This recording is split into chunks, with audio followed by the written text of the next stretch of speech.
Assalamualaikum warahmatullahi wabarakatuh. Perkenalkan, nama saya Syiful Askia dari kelas A Fakultas Teknik Mesin.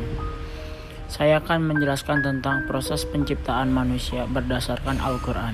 Proses penciptaan manusia berdasarkan Al-Quran adalah manusia diciptakan dari saripati tanah. Kemudian saripati tanah itu menjadi suatu tetesan nutfah yang tersimpan di tempat yang aman dan kokoh. Kemudian tetesan nutfah itu menjadi struktur darah, dan struktur itu menjadi segumpal daging, lalu segumpal daging itu menjadi tulang belulang. Selanjutnya, tulang belulang itu dibungkus dengan daging. Selanjutnya, dijadikan makhluk yang berbentuk lain dari yang sebelumnya dalam bentuk yang sebaik-baiknya. Proses penciptaan manusia berdasarkan hadis penjelasan mengenai perkembangan manusia di dalam perut ibunya, bahwa dia mengalami 4 fase perkembangan. Yang pertama, fase nutfah selama 40 hari. Kedua, fase alaqah selama 40 hari. Ketiga, fase mudghah selama 40 hari. Keempat, fase terakhir setelah ditiupkan kepadanya. Kemudian janin mengalami perkembangan di dalam perut ibunya sebanyak 4 fase. Sebelum masa 4 bulan, janin tidak bisa dihukumi sebagai manusia yang hidup.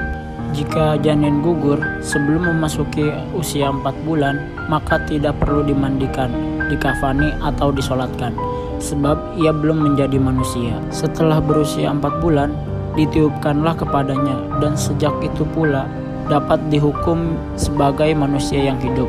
Maka jika janin mengalami keguguran setelah usia ini, berarti itu harus dimandikan, dikafani, dan disolatkan, seperti halnya manusia yang sudah melewati masa 9 bulan. Bahwa ada malaikat yang diberi tugas oleh Allah SWT untuk mengurus rahim, sebab Nabi Muhammad SAW bersabda, lalu diutuslah seorang malaikat kepadanya.